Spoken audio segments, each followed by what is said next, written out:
بسم الله الرحمن الرحيم الحمد لله رب العالمين والصلاة والسلام على أشرف الأنبياء والمرسلين أما بعد السلام عليكم ورحمة الله وبركاته இன்றைய தலைப்பு அந்நஹ்வுல் அரபி என்ற பாடத்தில் அல் முப்ததஉ வல் ஹபர் என்ற தலைப்பு. இது அரபு மொழியில வசனங்கள் அமைக்கிறதுக்கு தேவையான பிரதானமான ஒரு சட்டம் தான் இந்த அல் முப்ததஉ வல் ஹபர். நாங்கள் இதை மிக சுருக்கமாக அல் முப்ததா என்றால் என்னென்று பார்ப்போம், அல் ஹபர் என்னென்று பார்ப்போம். இதுக்கு மொழி ரீதியாக கருத்துகள் இருக்கிறது. இபுத்ததா என்றால் ஆரம்பிக்கிறது, ஹபர் என்று சொன்னால் செய்தி. இந்த இடத்துல அந்த சட்டம் இல்ல. அரபு இலக்கணத்துல இங்க இரண்டு சொற்களை வச்சு ஒரு வசனத்தை அமைக்கிறதுக்கு அல் முப்ததா வல் ஹபர் வசனம் அல்லது அல் முப்ததா வல் ஹபர் என்ற அரபு இலக்கண சட்டத்தை நாங்க பயன்படுத்துவோம். இதுல சில முக்கியமான சில சட்டங்களை சொல்லுங்க. முப்ததா என்று சொல்றது, முதலாவது நாங்க முப்ததா பார்ப்போம். முப்ததா என்று சொன்னால் இதை நாங்க எழுவாய் என்று சொல்லலாம். எழுவாய் என்று சொல்றது இங்க ஒரு பெயர் சொல்லாக வரும். அப்ப இது முப்ததா என்றால் எழுவாய், முதலாவது விஷயம். ரெண்டாவது இந்த முப்ததா வசனத்துல ஆரம்பத்துல வரும். இது ஒரு பெயர் சொல்லாக இருக்கும். மூன்றாவது, இது நாங்க எழுவாய் என்று சொல்லலாம், வசனத்துல ஆரம்பத்துல வரும். மூன்றாவது, இது ஒரு பெயர் சொல்லாக இருக்கும். அந்த பெயர் சொல் ஒருமையாக, இருமையாக, பன்மையாக, முஃப்ரது, முசன்னா, ஜம் ஆக, உயர்திணையாக, அகரிணையாக, ஆண்பால் பெண்பால் எல்லா வடிவங்களையும் இது வரலாம். அடுத்தது இதுல மிக முக்கியமானது என்னென்றால், இந்த முப்ததா என்றது அரபு இலக்கண சட்டத்துல மிக பிரதானமானது. இந்த முப்ததா மாரிஃபாவாக வரும். மாரிஃபாண்டால் உங்களுக்கு தெரியும், இந்த அலிஃப்லாம் பெற்றுவார சொல். அல்லது அலம்கள் வந்தால், உதாரணமாக மக்கத்து, முஹம்மதுன், அஹ்மது என்று வந்தால் அதுக்கு அலிஃப்லாம் வராது, அது மாரிஃபா தான். அதாவது இந்த முப்ததா எப்போதும் மாரிஃபாவாக இடம்பெறும். அதுதான் இங்க மிக முக்கியமான ஒரு சட்டம். முப்ததா நாங்க மாரிஃபா என்று சொல்லுவோம்.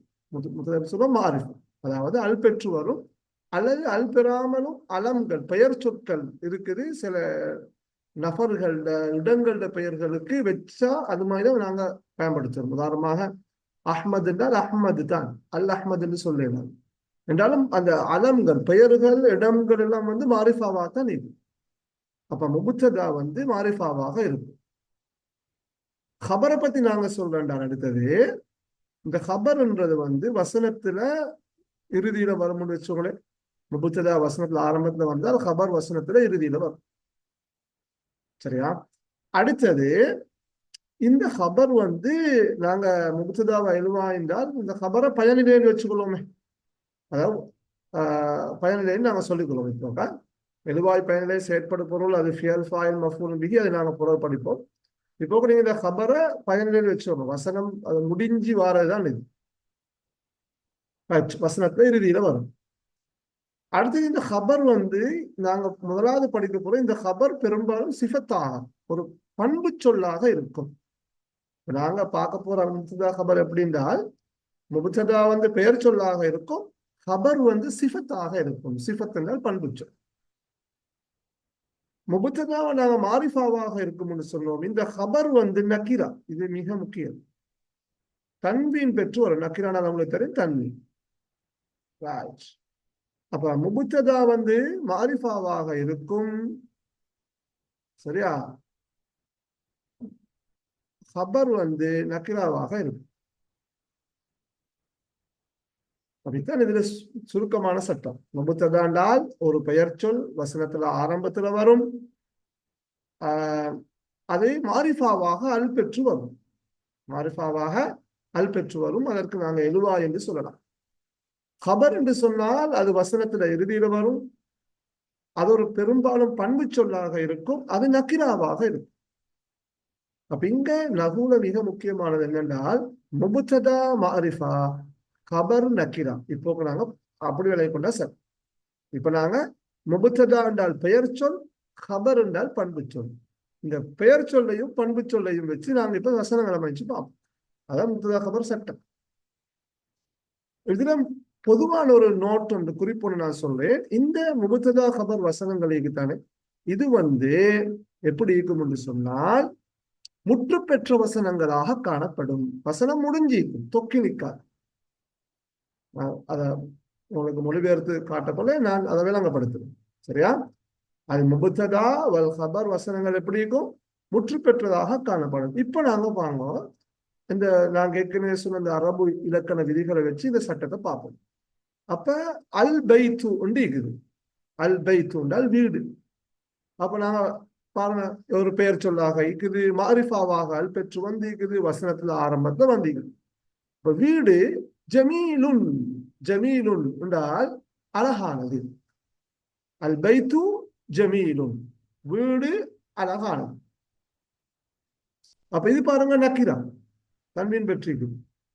இதுல நீங்க இந்த ஹபர்ல இன்னொரு விஷயத்த மார்க் பண்ணிக்கோங்க.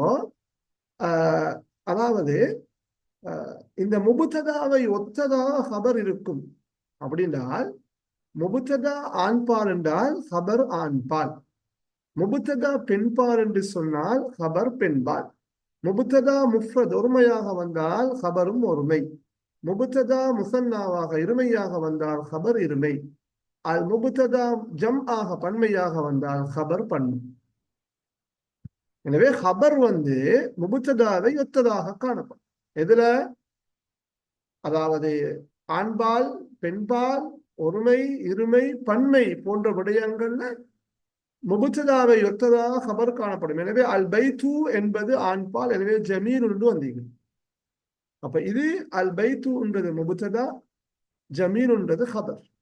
முபுத்ததா இங்க அல் பைத்துன்றது எழுவாய், இங்க ஹபர் பயனிலை. இங்க அல் முபுத்ததா மாரிஃபாவாக அல் பெற்று வந்திருக்குது, ஹபர் நக்கிராவாக தன்வீன் பெற்று வந்திருக்குது. அடுத்தது பாருங்க, இந்த வசனத்தை நாங்கள் மொழிபெயர்க்கின்ற போது என்ன செய்வோம்? முற்று பெற்ற வசனங்களாக மொழிபெயர்ப்போம். வீடு அழகானது, இங்க பாருங்க, வீடு அழகானது. இந்த மொழிபெயர்ப்பு மிக முக்கியம். முப்ததா கபர் வசனங்களை முப்ததா, அதாவது ஜும்லா கபரியாவாகவே நாங்க மொழிபெயர்க்க பழகணும். வீடு அழகானது, முதலாவது வீடு வரணும், ஜமீன்ன்றது அழகானது பின்னுக்கு வரணும். வீடு அழகானது வசனம், இவ்வகை வசனங்கள் முற்று பெற்ற வசனங்களாக காணப்படும். இவ்வகை வசனங்கள் முற்று பெற்றதாக காணப்படும். இப்ப நாங்க படித்த விஷயங்களை வச்சுக்கொண்டு சில உதாரணங்களை பார்ப்போம். இது அரபு மொழியில மிக அடிப்படையான சட்டங்கள். இதுகள் தெரியாம வசனங்கள் அமைக்க இயலாது. நாங்க நகூல படிச்சு நகூட அவுட்புட் எங்கட லாங்குவேஜ்ல வெளியாகணும். அதாவது லுகால அது வெளியாகணும் என்று சொன்னால் நாங்க படிச்ச நகூவை என்ன செய்யணும்? பிராக்டிஸ் பண்ணணும் லாங்குவேஜ். அது எப்படின்னு சொன்னால், நாங்க பாடமாக்கின சொற்களை வச்சுக்கொண்டு இப்ப முப்ததா கபர்ல வசனங்கள் எழுதி பார்ப்போம். பாருங்க, மாணவன் திறமையானவன். திறமையானவனுக்கு நாங்க மாஹிர் என்று சொல்லுவோம். அத்தாலிபு மாஹிருன் எப்படி வரும்? அத்தாலிபு மாஹிருன். இது மாரிஃபா, இது நக்கிரா. மாணவன் திறமையானவன். அத்தாலிபானி முசன்னாதனே, எனவே மாஹிரானி இரு மாணவர்கள் திறமையானவர்கள். முபத்ததா முசன்னாவாக இருமையாக வந்திருக்குது, மாஹிரானி என்று சொல்லி இது ஹபரும் இருமையாக மாறிக்கிறத நீங்க பார்க்கலாம். அத்துல்லாபுன்றது இங்க பாருங்க, முபத்ததா ஜம்ல இருக்குது, ஜம்மு தக்சீர் மாஹிரூன. பாருங்க, நான் சொன்னோமே இந்த ஹபர் முபத்ததாவை ஒத்ததாக இருக்கும். இங்க முபத்ததா ஒருமை என்றால் மாஹிரும், இருமை என்றால் மாஹிரானி, அத்துல்லாபுன் வந்தால் மாஹிரூனு, மாணவர்கள் திறமையானவர். இங்க பாருங்க, முஅன்னஸ பாருங்க, அத்தாலிபத்து மாணவி, ஜமீலத்துன் மாணவி அழகானவள். சரியா? இங்க அத்தாலிபத்து எப்படி வரும்? அத்தாலிபத்து ஜமீலத்துன். இப்ப இது முபத்ததா மாரிஃபாவாக வந்திருக்குது, அத்தாலிபத்து. அப்ப அத்தாலிபான்றது முஅன்னஸ், எனவே ஜமீலுன்றது அழகானது முதக்கர், ஜமீலத்துனாக முஅன்னஸாக மாறிக்குது என்று சொன்னால் அத்தாலிபா என்பது முஅன்னஸ். முபத்ததா முஅன்னஸ், ஹபரும் முஅன்னஸாக பெண்பாலாக வந்தது. மாணவி அழகானவள். அத்தாலிபாத்து ஜமீலாத்துன், மாணவிகள் அழகானவர்கள். அத்தாலிபாத்து தானே, அத்தாலிபாத்து இது வந்து ஜம்உல் முஅன்னஸ் சாலிம். ஜமீலாத்துன் ஜமீலத்துன் ஜமீலத்தானி ஜமீலாத்துன். அடுத்தது பாருங்க, இந்த உதாரணத்தை அல் புயூத்து ஜமீலத்துன் போட்டிருக்கிறோம் பாருங்க. அல் புயூத்து ஜமீலத்துன் அது எப்படி போட்டுனாங்க இங்க பாருங்க. இதுல இன்னொரு சட்டம் ஒன்று இருக்குது. அதாவது பைத்துன் புயூத்துன் என்று சொன்னால் வீடுகள். அப்ப இது வந்து அகரிணை பன்மை தானே. பைத்துன்ன்றது அகரிணை, புயூத்துன்றது அகரிணை பன்மை. அப்ப அரபுல ஒரு சட்டம் ஒன்று இருக்குது, அனைத்து அகரிணை பன்மைகளும் ஒருமை பெண்பால். அது சொல்ல குல்லு ஜம்இன் முஅன்னசுன், அனைத்து அகரிணை பன்மைகளும் ஒருமை பெண்பாலாக கருதப்படும். எனவே அல் புயூத்து ஜமீலத்துன் ஜமீலாத்தன் என்றால் இது அகரிணை பன்மை ஒருமையாக கருதப்படும். எனவே இது ஒருமை பெண்பாலாக கருதப்படும். அப்ப அல் புயூத்து ஜமீலத்துன் வீடு அழகானவை, சரி வீடுகள் அழகானவை. அல் மதாரிசு ஜமீலத்துன் பாடசாலைகள் அழகானவை. மதாரிசுன்றதும் குல்லு ஜம்மின் முஅன்னஸ் அகரிணை பன்மை, எனவே ஒருமை பெண்பால். அல் அர்னபு நஷீத்துன் முயல் சுறுசுறுப்பானது. அல் அர்னபுன்றது முதக்கர், நஷீத்துன் கபரும் முதக்கராக வந்திருக்குது. அப்ப இதுல மிக முக்கியமானது என்னென்றால் இது மாரிஃபாவாக வரும், கபர் நக்கீராவாக வரும். கபர் வந்து முபுத்ததாவை ஒத்ததாக வரும். ஆண்பால் பெண்பால் ஒருமை இருமை பன்மை. வசனம் முற்று பெற்று காணப்படும். மாணவன் திறமையானவன், மாணவன் திறமையானவன், மாணவர்கள் திறமையானவர்கள் அப்படின்னு நாங்க என்ன செய்யறது வசனங்களை எழுதி பார்க்கணும். இப்ப நாங்க இதுல வந்து ஹபர் வந்து எல்லாத்தையும் சிஃபத்தை மட்டும்தான் பிரார்த்திக்கிறோம், பேசிக் தானே. இதை சரியாக விளைக்கிறோம், சரியா. இப்ப உதாரணமாக சொன்னால் இதுல நாங்க எல்லாமே தாலிபுன் அத்தாலிபுன்னு சொல்லி அந்த பெயர் சொல்லத்தனை போட்டிருக்கோம். உதாரணமாக ஒரு நபர்களோட பெயர்களை சொல்வதாக இருந்தால், உதாரணமாக அஹ்மது திறமையானவன் சொன்னால் அஹ்மது, அஹ்மது அது அல் பெற்று வராதே என்றாலும் மாரிஃபாவாக கருதப்படும், சரியா. அஹ்மதுன்னு எழுதுறது அஹ்மது. அப்ப இது மாரிஃபா தான், அல் பெராட்டியும் இது மாரிஃபாவாக கருதப்படும். அஹ்மது மாஹிருன், சரியா. எப்படி வரும்? அஹ்மது மாஹிருன், அஹ்மத் திறமையானவன். இப்ப நாங்க முஅன்னஸ் கொண்டு எழுதி பார்க்கிறோம். நம்ம ஃபாத்திமா தூண்டிக்குது, ஃபாத்திமத்து, ஃபாத்திமத்து ஒன்றுதானே இருக்கும், அது கைரு முன்சரிஃபான சொல். ஃபாத்திமத்து, ஃபாத்திமத்து அவ ஃபாத்திமா திறமையானவள் என்று சொன்னால் ஃபாத்திமத்து. அப்ப இது கல் பெருமா அல் பெறாது என்றால் இந்த பெயர் அப்படித்தான் இருக்கும். அல் பெராட்டியும் நபர்களோட ஆட்களோட பெயர், இடங்களோட பெயர்கள், மக்கத்து, சரியா, அல் மதீனத்து அல்லது மிஸ்ரு, கத்தரு நாடுகளோட இடங்களோட பெயரெல்லாம் மாரிஃபாவாகத்தான் கருதப்படும். ஃபாத்திமத்து மாஹிரத்துன் எப்படி வரும்?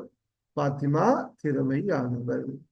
அப்ப இது மிக முக்கியமான அடிப்படையான சட்டம், அல் முபுத்ததஉ வல் கபர். இதுல நான் திருப்பவும் சொல்றேன், இந்த வசனங்களை நாங்கள் மொழிபெயர்க்கின்ற போது முற்று பெற்ற வசனங்களாக மொழிபெயர்க்க வேண்டும்.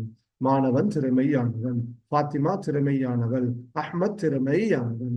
இப்ப நிறைய பண்பு சொற்கள் இருக்குது. உதாரணமாக ஜமீலுன் அழகானது, கபீஹுன் அசிங்கமானது, சகீருன் சிறியது, கபீருன் பெரியது, நதீஃபுன் சுத்தமானது, வசிஹுன் அழுக்கானது, சரியா.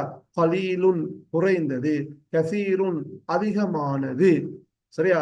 சகீருன் சிறியது, கசீருன் குட்டையானது, தவீலுன் நீளமானது, முர்தஃபிஉன் உயரமானது, தையிகுன் ஒடுக்கமானது, சரி. அப்ப இந்த வாசிஅன் விசாலமானது, இப்படியான சிஃபத்துகளை வச்சு நாங்க என்ன செய்யணும்? இப்ப வசனங்களை அமைச்சு பார்க்கணும். உதாரணமாக சொல்லுவோமே, இப்ப நாங்க உதாரணத்துக்கு கேட்டால் தோட்டம் விசாலமானது.